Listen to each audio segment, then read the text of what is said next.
오늘 말씀의 제목은 영광을 위한 일치와 기쁘게 함이란 제목으로 말씀을 나누겠습니다. 교회 안에서 믿음이 성숙한 자와 연약한 자 그 사이에는 생각에도 많이 차이가 있습니다. 또 각자가 꿈꾸던 이상에도 차이가 생기는 것이고, 그래서 믿음의 크고 작음으로 인하여서 의견이 일치되지 않는 경우가 나타납니다. 그래서 바울은 그 예로 먹는 문제를 이야기를 했었고, 특정한 날을 중요시하는 그것도 바울이 언급을 했었습니다. 그리스도로 인하여서 한 몸 된 공동체인데, 이러한 부수적인 것들로 인하여서 사실은 이것이 부수적인 생각들이 어디서 온 거냐면 믿음의 크고 작음에서 발현된 것이고, 그것으로 인하여서 교회가 일치를 이루지 못한다면 하나님 앞에서 온전한 공동체가 되지 못함을 바울은 잘 알고 있었기 때문에 그들을 뭐라고 고면했습니까? 우리는 살아있을 때나 죽을 때나 다 그리스도의 소유된 자들이다 라는 것을 밝히고, 그리스도로 옷 입고 살아가야 된다라는 것을 말씀했어요. 우리의 의견대로, 우리의 생각대로 살아가는 것, 내가 보기에 어떠한 대로 살아가는 것이 아니라 나를 그리스도에게 맞추는 그러한 삶을 살아가는 것. 그래서 모두가 기준이 그리스도께 향해 있다라면 우리는 일치를 이뤄갈 수 있고, 그리스도의 한 몸으로서 조직체로서의 교회가 아니라 유기체로서의 교회로 살아갈 수 있음을 바울은 우리에게 권면을 했습니다. 그래서 성숙한 자가, 믿음이 성숙한 자가 연약한 자를 받으라, 책임을 져라 라고 이렇게 말씀을 했고, 그래서 성도들 간에 통용될 것이 성령으로 말미암아서 의와 평강과 희락이 있어야 될 것들을 권면을 했습니다.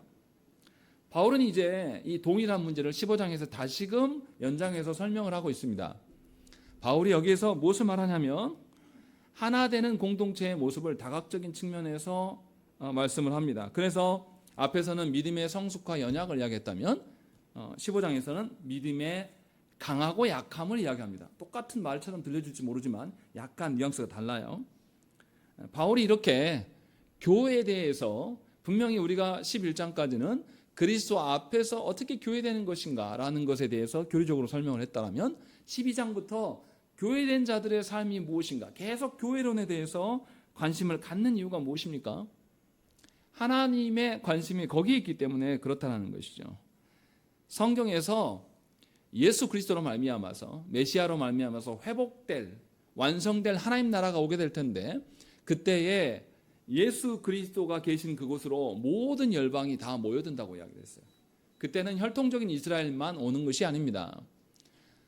각 열방의 사람들, 서로 너무 다른 존재들이 그리스도의 이름 안으로 다 모여들게 됐다는 것이죠.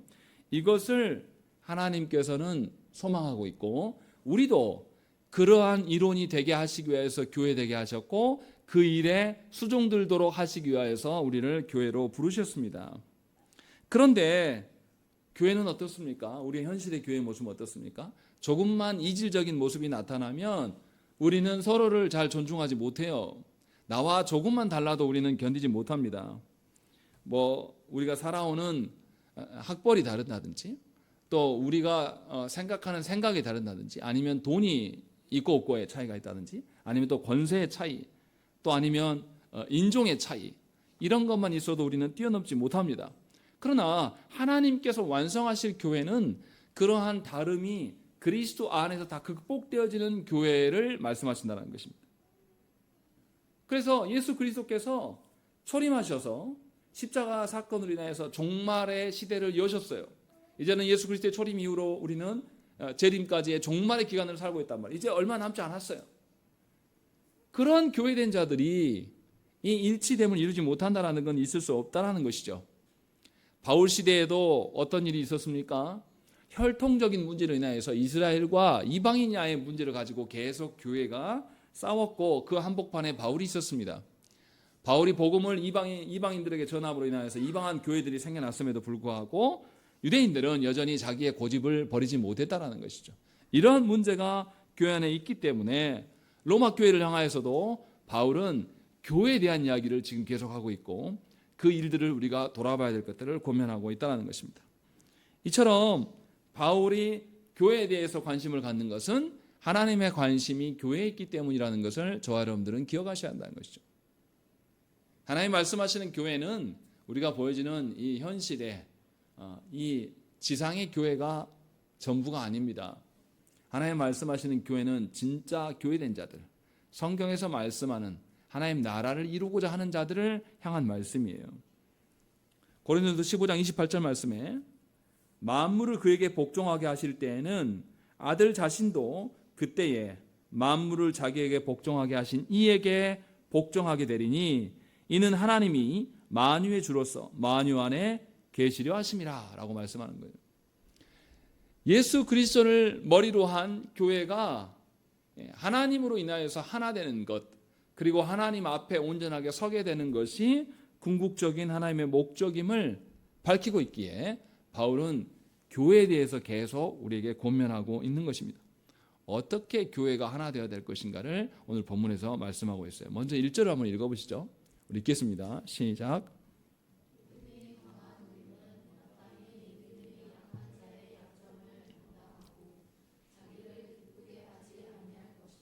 여기서 믿음이 강하고 약함을 이야기합니다. 믿음이 강하다라는 것은 원래의 원의미는 무엇을 할 수 있다라는 뜻이에요. 무엇을 할 수 있는 능력을 가진 자들이다라고 말하는 것. 다시 말하면 주의 일을 감당할 수 있는 자들, 연약한 자들은 반대로 주의 일을 감당할 수 없는 약한 자들, 이런 표현으로 우리가 이해를 해야 됩니다. 공동체에서 어떻습니까? 교회 안에서도 보면 이게 확연히 드러납니다. 하나님의 교회를 위한 감당할 마음이 있는 사람은 태도가 달라요. 무엇이든지 교회에서 하고자 하면 요동하지 않습니다. 순종하면서 해나갈 수 있다고 믿기 때문에 표정이나 뭐 어디서 담담하니 그것을 지켜봐요. 또 반대로 할 수 있는 능력이 있기 때문에 또 무엇인가 사람들로부터 칭찬받기를 원하고 자기의 이름값을 내고 싶은 사람은 호들갑을 떱니다. 야, 이거 저 일을 하는데 내가 이만큼 할란다. 내가 이만큼 해서 나를 드러내야 되겠다라는 그런 사람들도 있습니다. 또 반면에 감당할 능력이 없는 사람들은 어떠한 태도를 취합니까? 자기 능력이 없는데 자꾸 교회에서 뭔가를 하려고 해요. 그러니까 풀이 죽어요. 기가 꺾이고 마치 자기를 쓸모없는 사람처럼 열등의식에 사로잡혀서 자꾸 교회 일이 왜 그걸 하려고 하냐. 하지 말자. 적당히 하자라는 이야기들을 계속해요. 그리고 그 사람 안에서 뭐가 드러납니까? 비참함과 참담함의 모습들을 계속 느껴지게 한다는 것이죠. 그래서 그 공동체 전체에 이 다른 분위기가 계속 이렇게 노출되면서 서로 하나가 되지 못하는 경우가 흔히 일어나는 교회에서의 일들입니다. 그래서 교회가 자꾸 일을 벌이지 않으려고 하는 것도 있어요. 우리 앞전 선배들은 건축에 민감한 교회였습니다. 늘 교회가 부흥하면 건축해야 된다. 마치 건축이 사명인 것처럼 모든 에너지를 거기다 쏟는 교회였다라면 이제는 그런 교회에서 탈피해야 됩니다. 교회 건축을 하냐 안 하냐, 무엇인가 교회가 일을 하느냐 안 하느냐, 이것이 중요한 게 아니고 이들이 함께 하나 되어서 이 일을 해나가는가라는 것이 더 중요한 이야기라는 것을 바울은 이야기를 하고 있는 겁니다. 그런데 우리는 어떻습니까? 교회의 일을 하느냐 안 하느냐가 훨씬 중요한 것이고 그것을 누가 헌신하냐 안 하느냐에 집중하는 거죠. 왜 그렇습니까? 우리가 살아가고 있는 이 한국 사회가 극단적이게 경쟁 사회예요. 그래서 경쟁 없이는 살아날 수 없는 것처럼 우리 사회는 늘 종용해 왔습니다. 그래서 교회 안에서도 양극화의 문제가 나타납니다. 이를 감당할 수 있는 자와 그렇지 않은 자가 패가 나뉘어요. 그래서 교회 안에서도 무슨 일이 벌어집니까? 약육강식의 일들이 일어납니다. 힘 있는 자들은 힘 있는 대로 누리려고 하는 것이고 없는 자들은 배려받지 못하는 것이 당연한 것처럼 그렇게 교회가 살아갑니다. 교회들끼리도 그래요. 노예에 나가보면 큰 교회 위주로 모든 것이 돌아갑니다.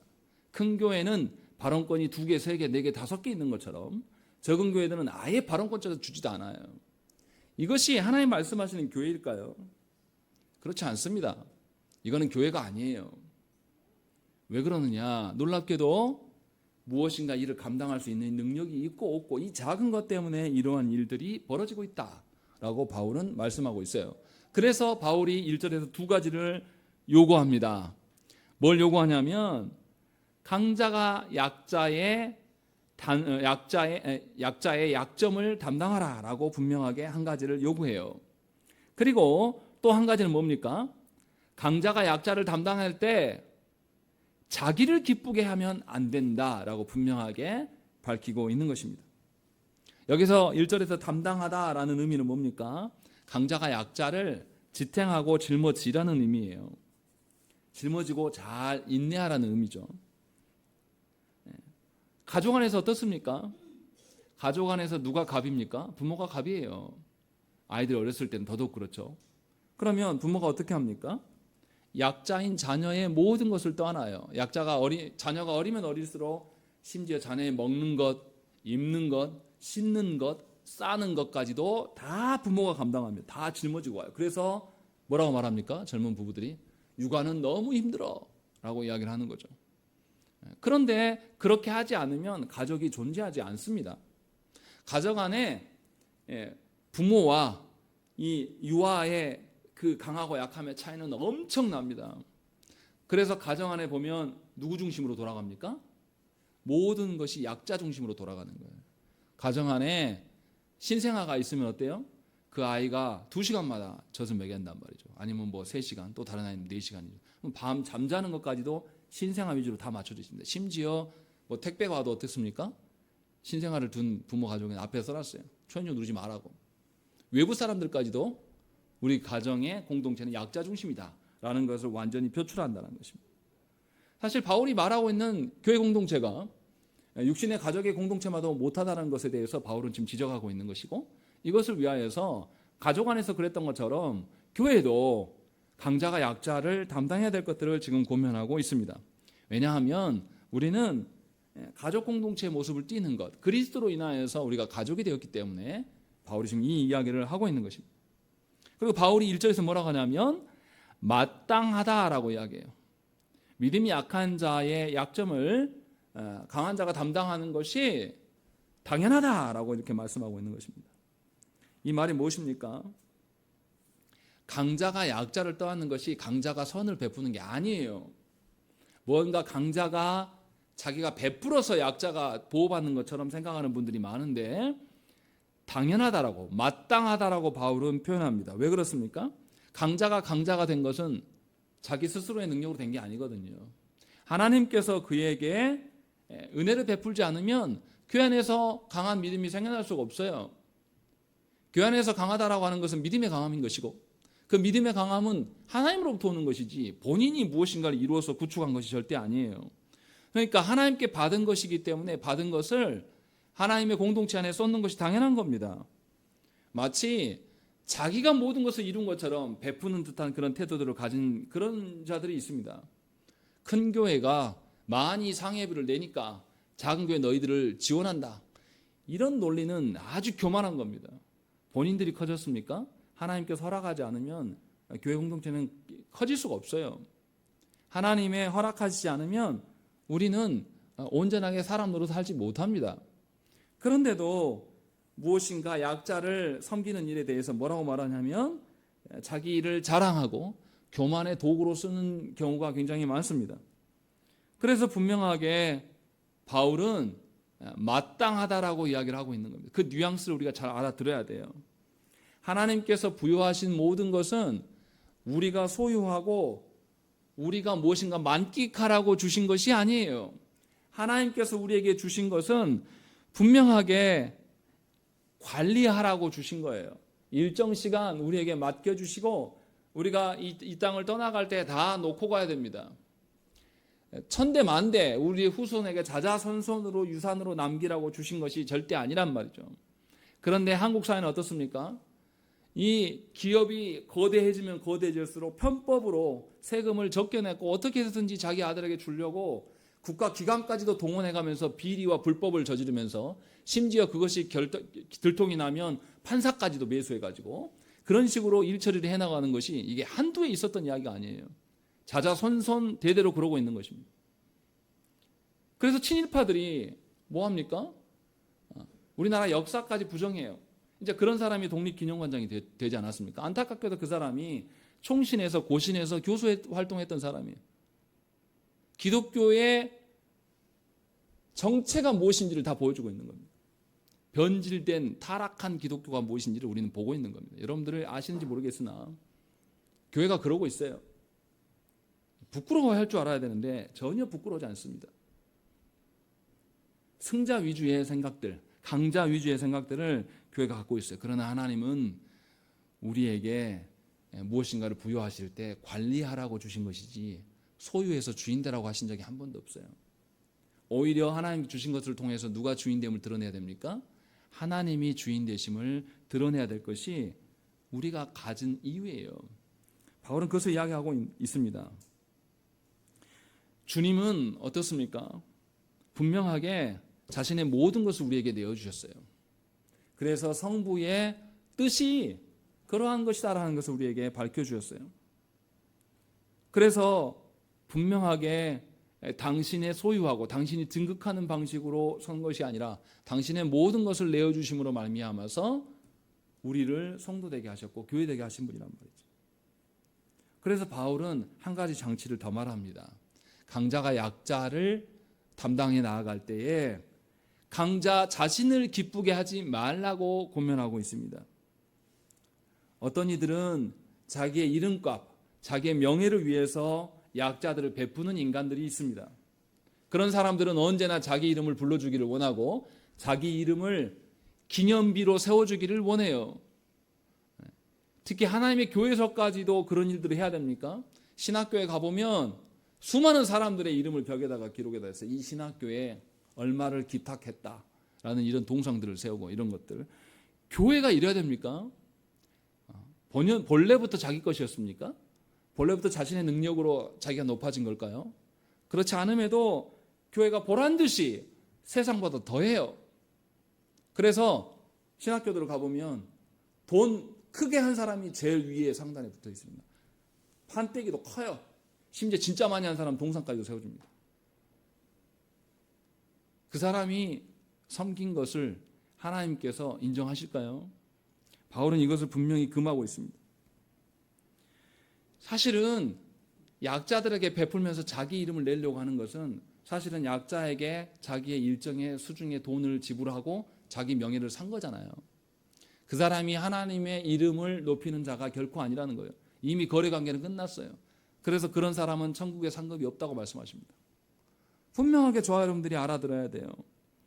자신의 명성, 자신의 이름값 때문에 교회 안에서 무엇인가를 행하는 것은 악한 일입니다. 바울은 그래서 자기 자신을 기쁘게 하지 말라라고 분명하게 말씀합니다. 누구를 기쁘게 하라고 말합니까? 약자들을 기쁘게 할 것들을 지금 말씀하고 있는 겁니다. 우리의 타락한 본성은 어떻습니까? 언제나 이기적이에요. 언제나 누구를 향합니까? 나를 향해요. 내가 신앙생활을 해나가도 항상 내가 기뻐야지 남이 기쁘고 나는 안 기뻐요. 그러면 견디지 못합니다. 이것은 타락한 본성에 근거한 삶을 살아가기 때문에 그래요. 참으로 우리가 그리스도 안에서 하나님을 그리스도의 어떠함을 닮아서 살아가는 자라면 타인의 기쁨이 곧 나의 기쁨이 되는 것이죠. 타인의 기쁨이 먼저고 그 기쁨이 발현된 것에 근거해서 내 기쁨이 발현되어야 되는 거예요. 바울은 지금 그 이야기를 하고 있는 겁니다. 그러니까 각자가 약자를 감당해 나갈 때에 약자가 기쁨을 누릴 수 있도록 그것을 먼저 추구할 것들을 말씀하고 있는 것이죠. 그래서 이 약자가 내면의 참된 기쁨, 정말로 참으로 하나님으로부터 오는 기쁨을 누릴 수 있게 하는 것, 그렇게 하는 것이 강자가 약자를 담당하는 것이다 라고 바울은 권면하고 있는 것입니다. 그렇게 하지 않고 강자가 강자다움을 드러내면서 약자를 돌보게 되면 약자는 받으면 받을수록 어떤 마음이 들겠습니까? 위축되고 기분이 나쁜 거예요. 우리 교회도 몇몇 교회들부터 후원을 받아요. 근데 어떤 분들은 후원해주고 오라 가라 보고 해라 말아라 해서 종 부르듯이 저를 부립니다. 그런 교회들은 감사표 하면서 이제 그만해 주셔도 될 것 같습니다 하고 하나하나씩 끊어 나갔어요. 우리가 하나님 앞에서 살아가는 존재이지 우리가 없어서 비굴하게 살 필요가 없어요. 하나님은 당신의 자녀들을 절대 죽이지 않습니다. 그런데도 이 개념이 없는 사람들은 와서 푼돈 던져주면서 주인 행세를 해요. 그런 분들을 마주하고 있으면 기분이 굉장히 상합니다.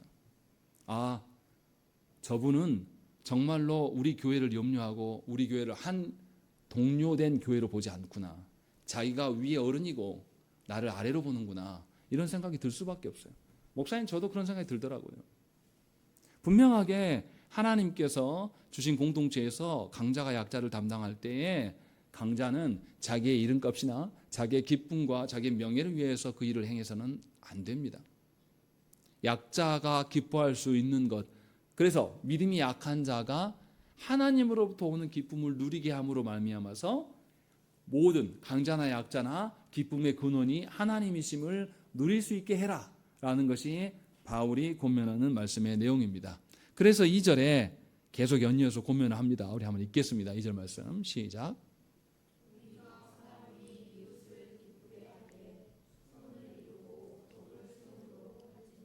예, 분명하게 타인을 기쁘게 함을 확장해서 바울이 말하는데 그냥 기뻐하게 하라 이렇게 말하지 않습니다. 우리는 기쁨을 이야기할 때 우리의 정서의 감정의 기쁨을 말할 때가 많아요. 그러나 바울은 그 감정의 기쁨을 말하지 않고 덕과 선을 세우라고 분명하게 말씀하고 있습니다. 선은 무엇입니까? 이웃에게 유익을 제공하라는 거예요. 그리고 덕은 무엇입니까? 그냥 유익이 아니라 이웃의 경건과 행복과 지혜에, 그러니까 내면의 어떠한 내적인 증진을 이룰 수 있도록 세우는 것이 바로 덕입니다. 이 말의 의미는 무엇일까요? 하나님의 어떠하심을 약자가 더욱더 알 수 있도록 권면하라는 거죠. 기쁘게 하라는 것이죠. 그래서 기쁨이 세상의 기쁨, 그냥 육신의 어떠한 기쁨 이런 것이 아니라 궁극적으로 약자에게 드러나야 될 기쁨은 하나님을 향한 이타적인 하나님의 어떠하심을 누릴 수 있는 그런 기쁨이 되도록 하라고 바울은 지금 권면하고 있는 것입니다. 그런데 너무나 안타깝게도 조국 교회 안에서는 이웃의 기쁨을 구하지 않습니다. 언제나 자신 교회들의 기쁨을 추구해요. 뭐 우리 교회는 그렇지 않지만 어떻습니까? 대형 교회들 한번 봐보십시오. 대형 교회들 한번 본 적이 있을지 모르겠어요. 제가 안양에서 사역할 때 안양에 대형 교회들이 많았습니다. 주일날 되면요, 대형 교회 주변이 교통이 막힙니다. 그래서 파출소 직원들이 다 나와서 교통 정리를 해요. 얼마나 이 성도들이 무질서하게 오는지 대로변에다가 주차를 다 해버립니다. 그때는 경찰도 딱지를 안 끊어요. 민폐를 부리는지 모릅니다, 본인들. 그리고 와서 왁자지껄 소음을 하면서 골목 길목마다 차를 대충대충 대놓고 다니면서 예배드리러 간다고 막 떠벌리고 합니다. 얼마나 그 주민들 시끄럽겠어요. 막 욕해요, 나와서. 일요일에 좀 쉽시다. 예수 믿는 사람들 너무한 거 아니요? 새벽부터 나와서. 이런 이야기를 저는 많이 봤어요. 단지 우리가 예수 믿는 것 때문에 우리의 기쁨을 위하여서 이웃들에게 민폐를 끼치는 경우가 아주 허다합니다. 그것이 신앙의 이름으로, 예배의 이름으로 그렇게 나아가는 경우가 굉장히 많습니다. 근데 생각을 해봐야 돼요. 과연 우리가 하나님을 알지 못하는 자들이 정말 약자거든요. 그렇지 않겠습니까? 우리는 하나님 알기 때문에 이 자리에 나온 것이고 하나님을 잘 모르는 사람들은 이 자리에 없어요. 그러면 믿지 않는 자들이 제일 약자지 않습니까? 그런데 우리는 그런 배려가 없습니다. 내 중심으로 살아가는 거예요. 그러나 분명히 바울은 우리에게 이야기를 하고 있는 거예요. 이웃을 기쁘게 하되 그 이웃이 참으로 하나님으로부터 오는 기쁨을 누릴 수 있도록 바울은 이야기를 하고 있는 것입니다. 그래서 잠깐 사라져버릴 그런 허망한 기쁨이 아니라 하나님 안에서 계속 유지될 내적인 증진을 도모해라 라는 것이 이웃을 기쁘게 하는 방식이다 라고 바울은 우리에게 구체적으로 권면하고 있습니다. 3절 말씀 읽겠습니다. 시작.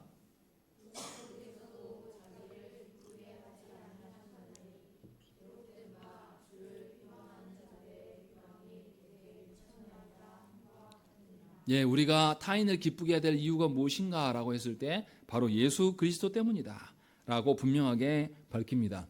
예수님은 하나님의 집, 즉 교회를 위하여서 자신을 버리셨습니다. 공생의 기간 동안에 사역을 하시면서 수많은 비방을 당하셨습니다. 교회된 자들이 죄에서 자유를 누리게 하시기 위하여서 듣기 싫어하는 유대인들에게 주님은 하나님 나라의 말씀을 계속 가르쳤어요. 계속 비방과 멸시를 받으시면서도 끊임없이 순종의 자리로 주님은 내려가셨습니다. 그래서 끝까지 자기 자신을 쥐어짜셨어요. 그래서 마지막에 죽음의 자리까지 가심으로 자기 자신을 던지신 거죠. 왜냐하면 타락의 본성을 가진 우리들에게 우리가 하나님을 미워하기 때문에 하나님을 바로 알게 하시기 위해서, 그래서 하나님을 온전히 기뻐하는 것이 참된 기쁨을 알리기 위해서 주님은 그 모든 것을 던지신 겁니다. 그래서 우리는 그리스도로 인하여서 그 기쁨을 누린 자들이에요. 그래서 우리가 그리스도를 따라서 기쁨의 어떠함을 타인에게 전달해야 될 자들이라고 바울은 이야기를 하고 있습니다. 이것이 사랑이에요.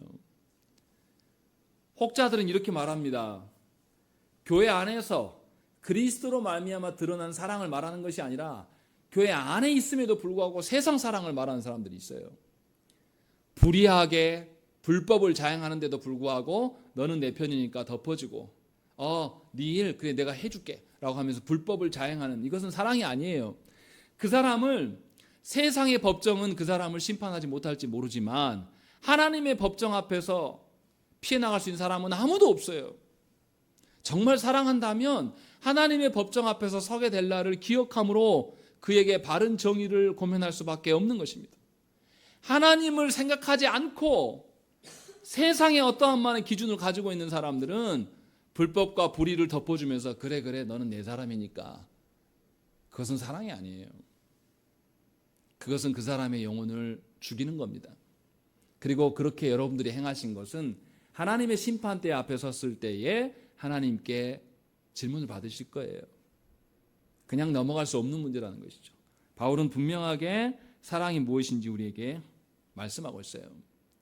예수를 믿는다는 게 뭡니까? 우리가 예수 믿는 것을 자꾸 복음 전하라 이야기를 하니까 말로 믿는 것이라고 생각하는 분들이 너무 많아요. 그러나 예수 믿는 것은 실제로 우리의 지정의를 다 발휘해서 주님이 살아가신 그 방법을 따라 살아가는 겁니다. 실제로 그렇게 살아가는 거예요.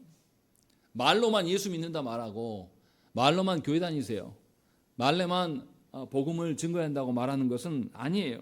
복음을 실제로 살아내서 참다운 사랑이 무엇인지, 다른 사람들이 몰라도 나는 결코 하나님 앞에서 정의를 말하고 정의를 행하면서 살아가는 것, 그것을 증거해내는 것이 그리스도의 삶을 살아가는 것입니다. 그리스도께서는 누구 앞에서도 성부 앞에 순종하기를 원하셨어요. 어떤 사람들 앞에서도 성부 앞에 순종하는 것이 제1의 덕목이었습니다. 그렇게 주님은 살아가신 것이죠. 그래서 분명하게 주님은 사람으로서 자신의 지정의를 전부 발휘하여서, 전부 동원하여서 하나님, 성부 하나님의 뜻을 구현하는 일에 집중하셨다는 것입니다.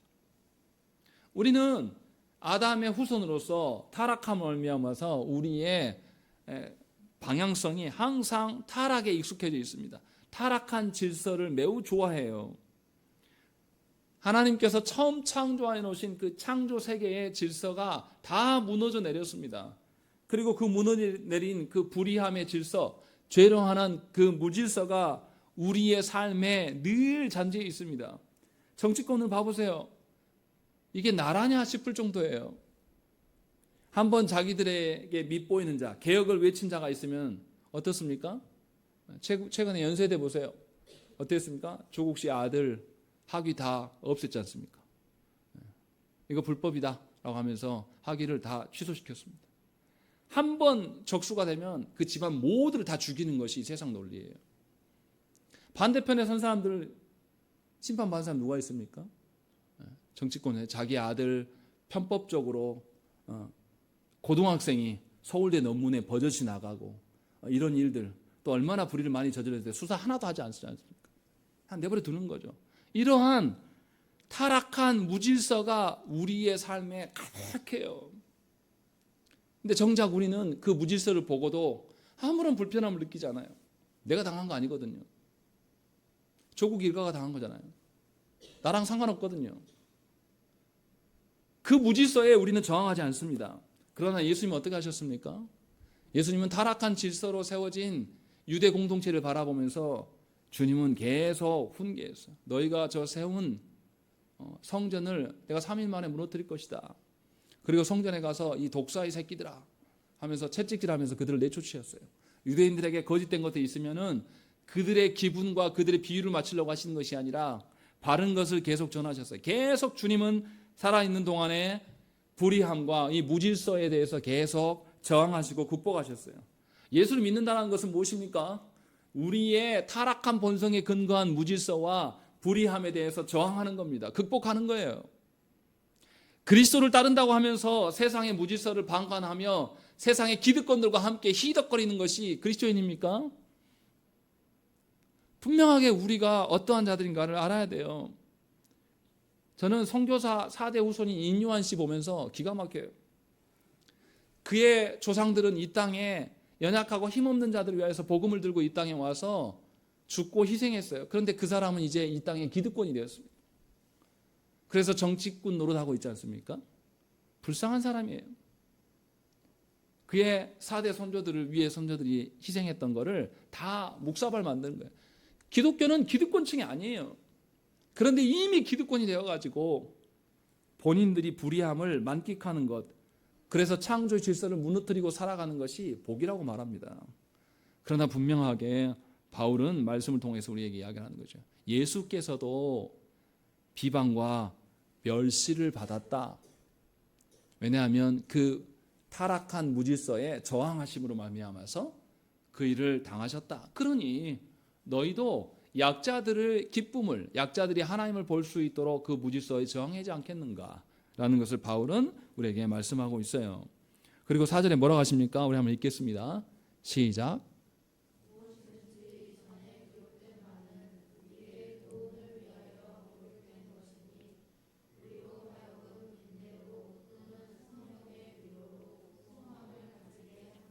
분명히 말씀하는 거예요. 기록된 성경은 우리의 교훈을 위한 것이다 라는 것이죠. 그 성경 안에서 우리는 뭘 봐야 되냐? 그리스도의 인내를 보아야 된다. 성경의 위로로 소망을 가져야 된다라고 말씀하고 있는 거예요. 이게 무슨 말입니까? 그리스도를 따라서 우리가 무질서와 타락의 질서에 저항하면서 거기에 극복하려고 하면 무슨 일이 이루어집니까? 그 타락한 질서의 기득권자들이 계속해서 그들을 핍박해요. 정의를 세우려고 하는 자들을 가만두지 않습니다. 그런데 핍박을 계속, 욕도 한 번 먹을 때 하고요, 2번, 3번 계속해서 반복해 먹을 때하고 느낌이 다릅니다.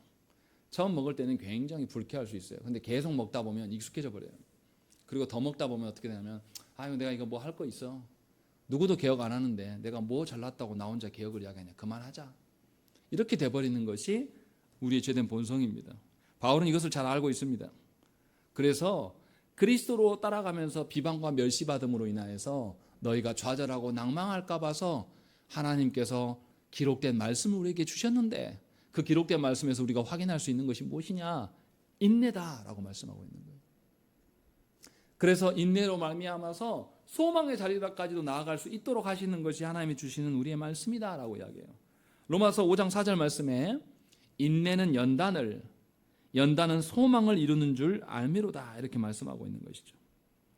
예수 그리스도께서 보여주신 인내는 절망이 아닙니다. 그냥 견딘 것이 아니라 진실로 하나님 나라를 추구하셨어요. 그래서 비방과 멸시와 심지어 십자가에 달려 죽으실 때까지도 이제 끝나버렸네, 내 개혁은 이제 불가하다 이렇게 말씀하신 것이 아니라 주님은 그들을 향하여서 용서하셨어요. 그들을 향한 증오와 적개심, 절망의 마음, 질투의 마음으로 십자가에 오르신 것이 아니라 그들을 긍휼히 여기는 마음으로, 그래서 그 영혼이 하나님 앞에서 연단받을 수 있는 상태를 유지하도록 하라고 지금 바울이 말씀하고 있는 겁니다. 우리가 무질서와 타락의 질서에 저항하면서 그것과 싸워서 개혁해 나가려고 할 때 우리는 반드시 비난을 받고 멸시를 받고 고난을 당합니다. 그런데 그 고난을 당할 때 거기서 견뎌낼 수 있는 힘은 어디에서 오냐? 하나님이 주시는 말씀에서 나오는 것이고, 그 말씀으로 인하여서 우리는 인내의 과정을 거치고 우리의 영혼이 연단받는 자리로 나아갈 수 있다라고 바울은 우리에게 이야기를 하고 있는 거예요. 그래서 하나님의 말씀으로 연단받는 자만이 그 고난 가운데서 하나님의 위로를 알기 때문에 소망의 노래를 할 수 있다라고 바울은 이야기를 하고 있는 겁니다. 그렇지 않고 똑같이 개혁으로 시작을 했으나 하나님의 말씀을 던져버리고 누가 나한테 비난하고 욕하고 멸시하는 것에 대해서 마음이 위축되고 절망하는 마음으로 쪼그라드는 것은 그리스도를 따르는 삶이 아니다. 그에게는 절망만 있고 눈물만 있다. 그에게는 하나님이 주신 인생이 괴로움만 있다. 바울은 이렇게 우리에게 권면하고 있는 겁니다. 우리가 가야 할 길이 얼마나 멉니까? 하나님의 질서를 세우기 위해서 타락한 무질서와 우리는 싸워야 돼요. 싸우는 과정 가운데 비난과 멸시를 받을 수 있습니다. 비난과 멸시가 올 때 우리는 뭐 해야 됩니까? 주의 말씀으로 그리스도의 인내를 배워야 됩니다. 그리스도의 인내로 배운 사람이 연단의 과정으로 나아갈 수가 있는 거예요. 아무나 연단되는 게 아니에요. 똑같이 멸시를 받고 비난을 받아도 어떤 사람은 연단의 과정을 거쳐서 그의 영혼이 더욱더 순결하게 나아가는 자가 있고, 비난과 멸시 앞에서 좌초돼서 움츠려들고 주눅들어서 기죽어 있는 상태로 평생의 신앙생활을 해가는 사람도 있습니다. 여러분 어떤 자가 되어야 되겠습니까? 바울은 우리에게 분명하게 말씀하고 있어요. 믿음이 강한 자가 그러한 쭈그러져 있는 자들에게 손을 내밀고 그들에게 다시금 연단의 자리로 나아갈 수 있도록 기쁨되게 해라 라고 말씀하고 있어요. 그것이 말씀의 능력이다 라는 것을 우리에게 권면합니다. 그래서 궁극적으로 바울이 하고 싶은 이야기는 사실 5절과 6절의 말씀입니다. 앞에는 방법론적인 절차를 설명했다면 5절과 6절에 정말로 하고 싶은 이야기가 나와요. 5절 말씀을 읽겠습니다. 시작.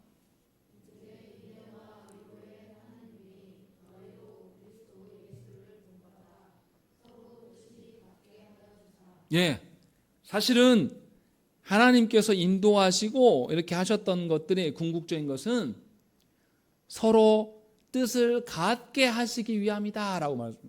앞에서 말했던 것들, 무질서와 타락의 그 무질서를 저항하면서 비방과 멸시를 받을 때 하나님의 말씀으로 인내하게 되고 소망으로, 연단을 거쳐서 소망으로 나아갈 수 있게 된 궁극적인 목적이 뭐냐면 너희가 동일한 뜻을 품게 하기 위함이다 라고 분명하게 밝히고 있는 겁니다. 어떤 뜻이겠습니까? 6절에 나와 있어요. 우리 읽겠습니다. 시작.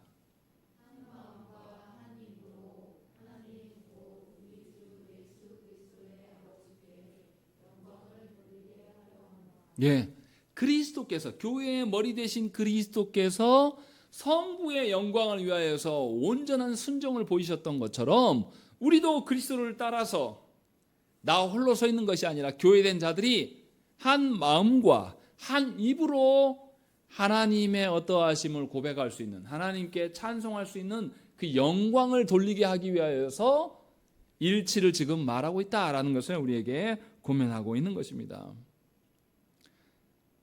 그리스도로 인하여서 마음의 통일됨은 그냥 기계적으로 하나됨을 말하는 것이 아닙니다. 어떤 사람들은 그냥 기계적인 하나됨을 말하는 분들이 있어요. 군대에서 사열이 정말 힘듭니다. 제가 군 입대하자마자 훈련소 갔는데 지금도 생각나요. 논산훈련소에 수많은 연대가 있는데 저는 23연대였어요. 근데 하필 23연대장이 우리 갔을 때 바뀌었어요. 근데 훈련도 안 받은 이제 막 입대한 어리버리한 애들이 사열을 해야 한단 말이죠. 사열이 되겠습니까? 일주일이나 연습했습니다. 땡볕에 나가가지고 밥 먹고 가가지고 맨날 줄 맞히고 경례하는 법, 줄 틀렸으면 엎드려 받쳐 하고 얼차례 받고 막 계속 이것만 했어요. 그리고 이 취임식이 끝나고 나니까 너무 기뻤어요. 훈련 아직 시작도 안 했는데 이 연대장 일출이 끝나고 나니까 그 고통스러운 과정이 끝난 거예요. 이런 식으로 기계적인 일치를 이루게 되면 고통스럽습니다.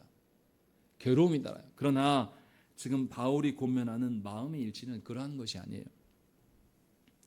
그리스도의 인내와 위로가 서로에게 전달돼요. 그래서 우리 모두가 하나님의 마음을 품게 하는 그런 일치를 말하고 있는 것입니다. 그래서 에베소 1장 10절 말씀에 하늘에 있는 것이나 땅에 있는 것이 다 그리스도 안에서 통일되게 하려 하십니다 라고 말씀하고 있습니다. 하나님께서는 타락한 아담 이후로 타락한 우리들을 향하여서 하늘의 질서로 말미암아서 한 일치를 이루기를 하나님은 원하셔요. 우리의 자유를 건드리지 않고 우리가 기꺼이 하나님의 어떠하심을 깨달아서 우리의 자유를 하나님께 온전히 드리는 순종, 그 순종을 하나님께서 원하셨다는 것입니다. 그래서 우리 모두가 하나님의 마음으로 품는 것이 무엇보다도 중요합니다. 예배보다 더 중요한 것이 성도가 일치된 믿음을 갖게 되는 겁니다. 그래서 예수님 뭐라고 하셨습니까? 마태복음 5장 24절 말씀이에요. 예물을 제단 앞에 두고 먼저 가서 형제와 화목하고 그 후에 와서 예물을 드리라, 이렇게 말씀하신 거예요. 형제들을 미워하고 형제들과 하나 되지 않은 채 종교행위 한다고 해서 하나님 받으시겠냐? 네 예배는 받지 않으신다 라고 하나님 분명히 말씀한 거예요. 그런데 여기서 화목이라는 것은 무엇입니까? 그냥 두 사람이 친하게 지내라, 이 뜻이 아니에요. 네가 옳냐 내가 옳냐 따지는 것보다 더 중요한 게 뭐예요?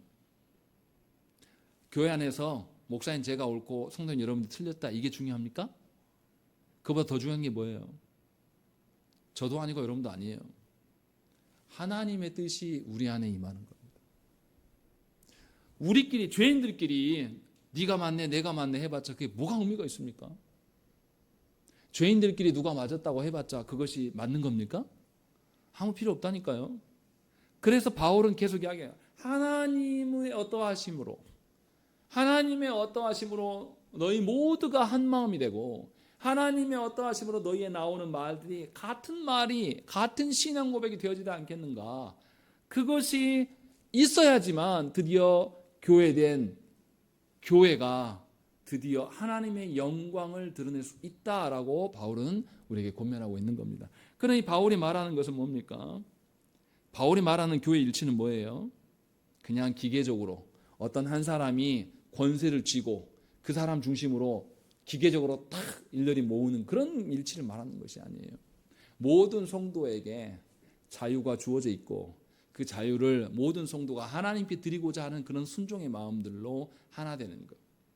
그러한 교회 일치는 기계 맞추든지 딱 정렬되지 않아도 괜찮아요. 그 안엔 다양함이 있습니다. 그 한 영혼 한 영혼이 참 자유가 있어요. 그리고 그러한 상태에서 우리 모두가 한 입으로 하나님을 찬양하는 거예요. 저는 어렸을 때 디즈니 만화 보면 신기한 게 있었어요. 디즈니 만화 보면 만화 주인공을 중심으로 인해서 길가의 꽃들, 새들, 막 구름까지도 나와가지고 어떻게 합니까? 다 같이 막 노래 불러요.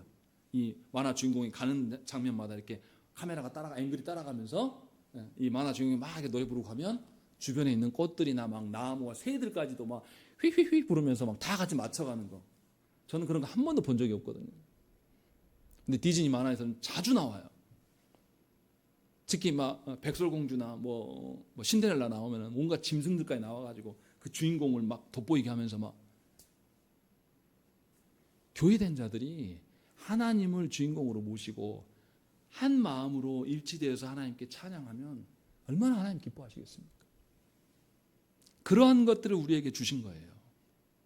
그러한 하나님의 영광을 이룰 수 있도록 하나님께서 우리에게 주신 거예요. 얼마나 이게 영광됩니까? 우리의 그 죄인으로 가득한 무질서와 타락의 본성으로서 우리 각자는 내가 왕이 돼야지 직성이 풀리는 인간들이란 말이에요.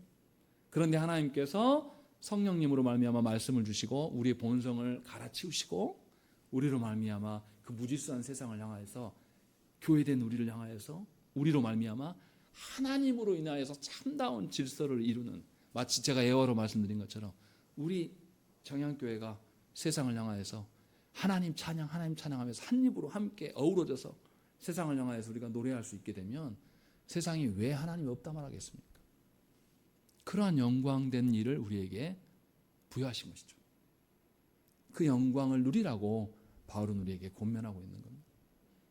그러니 하나님의 사명 따라 살아가는 것은 짐이 아니에요. 참다운 하나님 나라를 아직 우리가 가지 않았으나 육신을 갖고 있는, 여전히 죄성을 갖고 있는 우리가 이 땅에서부터 그 하나님 나라를 찬양하면서 만끽하면서 누리게 한 거예요. 우리 교회 처음에 개척하고 전도방편으로 우리 교회가 오케스트라를 했습니다. 하신 분들은 기억날 거예요. 뭐 말이 오케스트라이지 무슨 오케스트라예요. 허접하죠. 그냥 한 음씩 자꾸 하는. 근데 그때 정말 즐거웠습니다. 할 줄 모르는 허접한 그 수준인데 20명 되는 사람이 모여가지고 아파트 광장에 나가서 실력도 없는 뭔 배짱으로 하는지 모르겠어요. 거기서 막 밤에 악기를 막 했습니다. 물론 우리가 못하니까 주변에 전공하는 선생님들이 와서 소리 다 내주고 우리는 흉내만 냈죠. 근데 이 악기 하나가 일치를 이루어가지고 한 목소리로 나가면 켜는 사람들도 즐거웠지만 아파트 사람들, 그때 본 사람들은 지금도 마주치면 한 번씩 이야기해요. 그때 진짜 목사님 멋있었다고. 한 명 한 명 불러다 놓으면은 허접 쓰레기예요. 못 들어요. 깨갱거리니까. 그런데 일치를 이뤘을 때에 그 일치된 아름다움이 확연하게 드러나는 것을 제가 경험해 봤어요. 아, 하나님이 교회를 통하여서 드러나는 하나님의 영광이라는 것이 바로 이런 것이구나. 이것보다 더하겠죠. 그러한 그 기쁨을 서로에게 주라고 말씀하신 거죠. 그 과정 중에서 어땠겠습니까? 수준도 안 되는 사람들이 이것을 하게 되려고 그 지휘자 선생님이 얼마나 애썼는지 몰라요. 지휘자는 오보에 전공하신 분이거든요. 실력이 출중해요. 그런데 도레미파도 하지도 못하는 사람들을 데려다 놓고 이걸 음악을 만들려고 하니 얼마나 속이 터졌겠습니까? 그런데 한 번도 화를 안 냈습니다. 아, 그렇게 하시면 된다고. 아, 안 돼요? 그럼 또 이렇게 하시라고. 20명밖에 안 되는데 한 분 한 분 다 가면서 그리스도께서 저와 여러분들의 그 수준 없는 그 믿음을 향해서 오늘도 참아주시면서 한 영혼 한 영혼을 만지시면서 함께 가자, 우리 함께 노래하자 라고 부르고 계신다는 것이죠. 그리고 바울 선생은 그렇게 함께 가면 얼마나 영광된 것이냐 라는 것을 우리에게 고면하면서 교회의 일치를 우리에게 요구하고 있는 거예요. 저와 여러분들이 나 자신을 세우기 위한 교회 일치를 꿈꾸기 시작하면 그 공동체는 망합니다. 내가 속하는 공동체마다 망하는 거예요. 그러나 정말로 성경에서 말씀하시는 하나님의 영광을 위한 우리의 일치됨, 나의 의견이 아니라 하나님의 말씀에 근거한 그리스도의 그 인내를 배우는 그 일치, 서로를 기쁘게 하는 그 일치가 교회 안에 드러날 때 우리는 서로를 귀히 여기게 되고 하나님 나라의 온전함, 하나님 나라의 그 찬란한 영광이 우리 같은 자들을 통하여서 드러나게 된다는 것이죠. 이게 교회입니다. 우리 함께 기도하시겠습니다.